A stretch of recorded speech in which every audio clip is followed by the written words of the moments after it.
Tjenare! Jag tänkte snacka lite om mc-kläder och sommarkörning. Man märker ju att det finns en del som tycker att det känns jobbigt att köra mc på sommaren och det känns svårt att klä sig rätt och mc-kläderna är ju till för att skydda och det blir för varmt. Men jag tycker nog att jag har hittat en annan väg att gå och hittat lite alternativa plagg som man kan ha på sommaren. Och istället för att gå igenom allt som finns att skaffa och gå igenom allt som finns i butikerna så tänkte jag att jag kan ju visa vad jag har och dela mina erfarenheter och se om någon kanske lär sig något av det. Jag tänkte börja med att kolla på jackor. Och det som är viktigt på sommaren det är ju tvärtom mot vår och höst. Vår och höst kör man gärna med många lager och det ska absolut vara vindtätt. På sommaren är det tvärtom. Så få lager som möjligt. Och det ska inte vara vindtätt, tvärtom. Och det kan man se på en sån här jacka. Där man har specialmaterial som släpper igenom vind. Och det är hela vägen här så släpper igenom vind och det blåser friskt. Och hela framsidan och även här nere. Och det är perforerat i lädret och så. Allting är gjort för att det ska vara skönt att köra med på sommaren.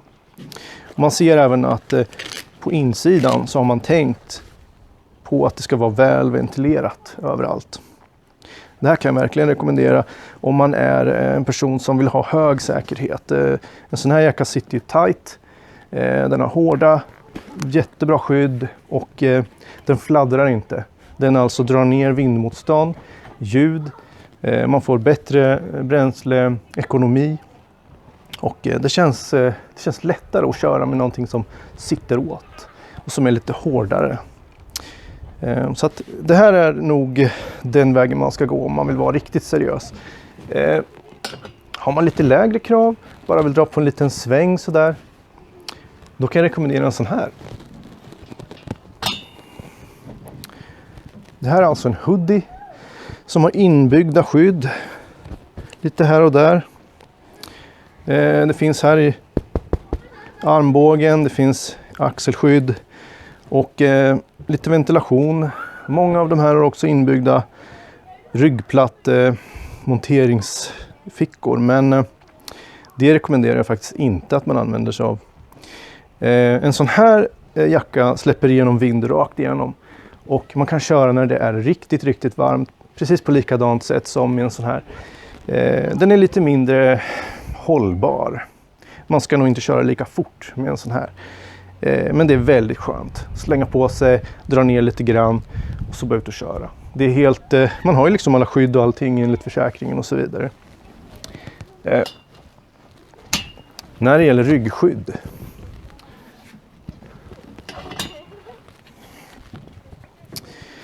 Det här är alltså ett sånt typ av ryggskydd som jag rekommenderar. Och det är ett långt ryggskydd. Många av de här ryggskydden som man köper för att stoppa i ett plagg, de slutar gärna lite för tidigt. De gör inte sitt jobb riktigt. Det är ju viktigt att man kommer ända upp i övre delen av ryggen. Att man har den här formen som ryggen har. Och att man faktiskt går ända ner i svanskotan. Jätteviktigt. Och en premiumprodukt innehåller en excellent ventilation. Det här är alltså fantastiskt. Man kan ha det på sig alltså mitt i sommaren och det är inga problem. Det som kan bli problem det är ju de här banden som man ska strappa om sig. De kan bli lite varma. Det är liksom inget man kommer ifrån. Men det här är en bra produkt.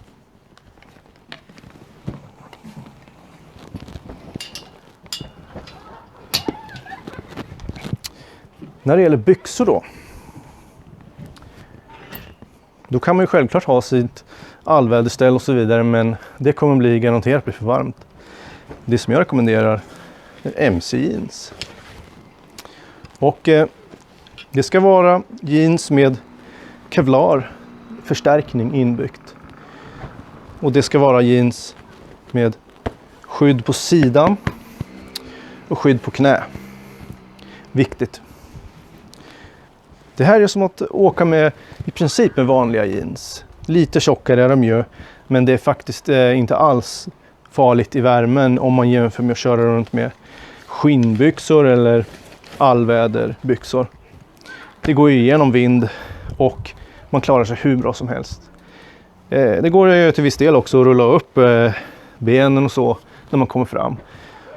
Och så man skulle kunna ha badbyxor under, slänga av sig dem. Det finns många lösningar beroende på vad man ska göra. Jag tycker inte att MC är ett alternativ man bör hoppa över bara för att man ska ha något kul. När det gäller skor så finns det specialskor för MC-åkning som kanske är lite roligare än traditionella.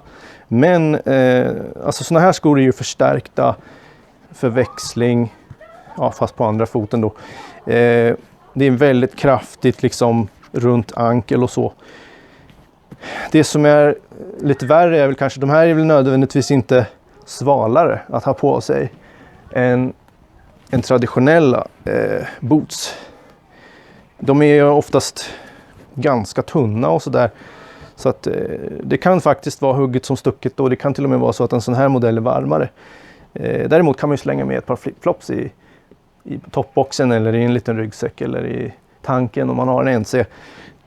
Så att det här är liksom inget problem. Det är vilket som. Det är lite mer stylish kanske att köra med det ena eller andra beroende på vad man kombinerar med. Så att inget av dem är ett problem.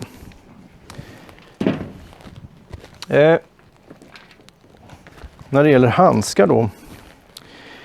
Här är väl en ganska traditionell vårhandske, hösthandske, heltäckande, nästan vindtät, går över armen och väldigt många ställen att dra åt och så vidare. Ganska kraftig liksom. Och självklart med touchfingrar så att man kan sköta sakerna med touchskärm. Det som jag rekommenderar på sommaren är inte såna här. Tvärtom. Här är modellen, jag ska ta höger, som man gillar. Och nyckeln här är ju då ventilation alltså. Perforering hela vägen. Se om man kan få det att synas. Det är alltså en styrka på insidan av handsken som håller ihop allting. Utsidan är fullventilerad med perforering och bara material som släpper igenom. Trots att det finns hårda skydd hela vägen ut i fingrarna. Det här är en handske som sitter precis lika bra som en sån här jacka. Riktigt bra. Det känns som att man inte har någonting på sig i princip. Väldigt skön att köra med.